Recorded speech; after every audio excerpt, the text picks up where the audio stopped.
Halo semuanya, terima kasih sudah hadir. Kali ini saya akan mempresentasikan mengenai probabilitas. Apa sih itu probabilitas? Di depan banyak hal tidak bisa kita pastikan hasilnya, sehingga kita hanya bisa memperkirakan peluangnya. Perkiraan inilah yang disebut probabilitas, yakni pengukuran peluang sebesar apa suatu kemungkinan terjadi. Nah, nilai probabilitas selalu berada antara 0 sampai dengan 1, yaitu 0 sampai dengan 100%. Probabilitasnya kejadian mustahil, contoh kambing melahirkan burung, nah itu kan tidak mungkin. Nah, yang probabilitas pertama itu kejadian pasti, contoh matahari selalu terbit dari timur. Probabilitas 0 dan 1 mungkin terjadi. Contohnya besok hujan lempar koin dapat gambar dan dadu keluar angka 4. Apa saja sih manfaat dari probabilitas? Manfaatnya di sini saya akan sebutkan ada 4, yaitu yang pertama memperkirakan kejadian.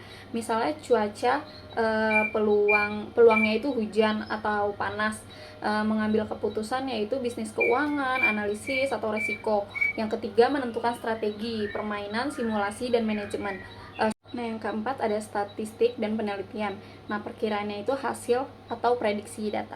Selanjutnya ada konsep dasar dari probabilitas. Nah, yang pertama itu ada percobaan, suatu aktivitas yang dilakukan untuk menghasilkan suatu kejadian. Contohnya itu melempar satu buah dadu sekali atau melempar buah sekali. Hasil setiap kemungkinan tunggal yang dapat muncul dari suatu percobaan. Contohnya pada pelemparan dadu hasil yang mungkin muncul adalah 1, 2, 3, 4, 5, atau 6. Dan yang ketiga adalah peristiwa. Kumpulan hasil berdasarkan syarat tertentu yang ingin dilakukan peluangnya. Contohnya peristiwa yang ditanyakan muncul angka lebih dari 4. Hasil yang memenuhi syarat yakni 5 dan 6. Yang selanjutnya itu ada pendekatan probabilitas. Satu pendekatan klasik mengasumsikan bahwa setiap hasil yang mungkin terjadi memiliki kesempatan yang sama besar untuk muncul. Probabilitas suatu peristiwa sama dengan jumlah total kemungkinan hasil. Nah, jumlah kemungkinan hasil atau peristiwa. Contohnya dari pelemparan sebuah dadu kemungkinan terjadinya yaitu muncul angka 4 hanya memiliki satu hasil dari total 6 hasil, sehingga probabilitasnya adalah 1/6. Atau muncul angka genap memiliki 3 hasil, 2, 4, dan 6, sehingga probabilitasnya itu 3/6 sama dengan 0,5. Angka lebih dari 4 terdiri dari 2 hasil, 5 dan 6, sehingga probabilitasnya 2/6, dan itu jika didesimalkan menjadi 0,333. Nah, yang kedua ada pendekatan relatif. Menentukan probabilitas berdasarkan frekuensi kejadian yang benar-benar terjadi dalam data atau percobaan berulang. Peristiwa yaitu sama dengan jumlah total percobaan, jumlah peristiwa yang terjadi. Contohnya selama 1 bulan, toko mencatat total transaksi minimum 1000 pembelian. Jumlah teh botol yang terjual yaitu 320 botol. Berapa peluang seorang pelanggan membeli teh botol? Secara perbandingan teh botol 320 dibagi 1000. Nah, yaitu hasilnya akan menjadi 0,32. Dan jika dipresentasikan menjadi 32% penjualan. Nah, yang ketiga ada pendekatan subjektif, yaitu penentuan probabilitas berdasarkan penilaian pribadi, pengalaman, keyakinan, atau intuisi, terutama ketika tidak ada cukup data untuk perhitungan objektif. Pendekatan subjektif sama dengan peluang berdasarkan opini, bukan data atau perhitungan. Nah, contohnya saya merasa peluang saya sembuh itu cukup besar. Nah, berdasarkan perasaan, bukan dari data hasil medis lengkap. Nah, yang kedua saya rasa peluang macet pagi ini besar karena hari Senin dan biasanya jalan selalu macet. Berdasarkan kebiasaan dan pengalaman pribadi, bukan data lalu lintas resmi. Sampel dan kejadian untuk ruang sampel, semua hasil yang mungkin terjadi dari suatu percobaan. Untuk contohnya, percobaan melempar dadu dibagi S. Untuk S itu ruang sampel ya. Untuk 1 dan sampai 6. Untuk kejadian A-nya, hasil yang ingin dicari dari suatu sampel. Untuk contoh, pada saat pelemparan dadu berapa peluang? A sama dengan angka genap sama dengan 2,4,6. Untuk rumusnya PA sama dengan NA per NS. Asas-asas perhitungan probabilitas. Untuk yang pertama, rank nilai probabilitas, kategori aturan yang menjelaskan batas nilai probabilitas. 0 kurang lebih PA kurang lebih 1. Maksudnya aturan ini menentukan probabilitas tidak boleh kurang 0 probabilitas tidak boleh kurang dari 1. Untuk yang kedua, komplain kategori aturan untuk menjelaskan peluang dari kejadian berlawanan. PAC sama dengan 1 dikurang PA. Jadi ini adalah aturan peluang kebalikan dari A. Untuk yang ketiga, irisan digunakan untuk mencari peluang dua kejadian tersebut secara bersamaan. Jika kejadian tidak saling mempengaruhi atau independen, maka rumusnya PA beririsan B sama dengan PA dikali PB. Untuk yang keempat, gabungan kategori aturan untuk menghitung peluang salah satu dari dua kejadian terjadi atau bahkan keduanya. Untuk rumusnya, PA gabungan B sama dengan PA ditambah PB dikurang PA gabungan B. Selanjutnya, asas yang keenam yaitu marginal probability. Ini merupakan peluang untuk menghitung kemungkinan dari satu kejadian saja, tanpa memperhatikan kejadian lain. Disebut marginal karena biasanya nilai ini diambil dari total baris atau total kolom pada sebuah tabel distribusi.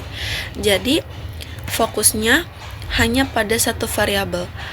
Misalnya, kita ingin mencari berapa sih peluang dari siswa yang suka matematika, tanpa peduli apakah mereka suka pelajaran lain atau tidak. Kemudian yang keenam yaitu conditional probability. Kalau conditional probability ini konsepnya adalah peluang bersyarat. Jadi artinya kita mencari sebuah peluang dari kejadian dengan syarat kejadian lain sudah terjadi terlebih dahulu. Rumusnya itu peluang gabungan antara A dan B kemudian dibagi peluang B. Contohnya nih, kita ingin mencari berapa sih peluang seorang siswa suka matematika dengan catatan dia sudah pasti suka IPA gitu. Kemudian yang ketujuh ada Bayes theorem. Digunakan kalau kita ingin menghitung peluang suatu kejadian berdasarkan informasi baru yang muncul. Jadi pada dasarnya Bayes itu membalik arah peluang. Kita bukan lagi mencari peluang dari A ke B, tapi berpindah nih dari peluang B ke A. Rumusnya itu peluang B ke A dikali peluang A, kemudian dibagi peluang B. Jadi, teorema ini sangat berguna ketika kita punya data tambahan, lalu kita ingin memperbarui prediksi awal. Nah, supaya pemahaman kalian mengenai materi probabilitas yang sudah kita bahas, selanjutnya kita akan memberikan contoh soal untuk memperkuat pemahaman kalian dari setiap asas-asas yang menjadi dasar perhitungan probabilitas. Di sini ada contohnya. Sebuah kelas itu terdiri dari 40 siswa. Terdapat 20 siswa suka matematika, 25 siswa suka IPA, dan 10 siswa suka kedua-duanya. Nah, dari data ini kita bisa menghitung berapa jenis peluang berdasarkan asas-asas probabilitas. Yang pertama itu ada asas nilai probabilitas. Yang A, kita tentukan ruang sampel. Ruang sampel itu kan berarti total dari keseluruhan siswa, yaitu 40. Berarti ruang yang menjadi ruang sampel itu sebanyak 40 siswa. Kemudian yang B, kita hitung peluang siswa yang suka matematika. Tadi kan yang suka matematika ada 20.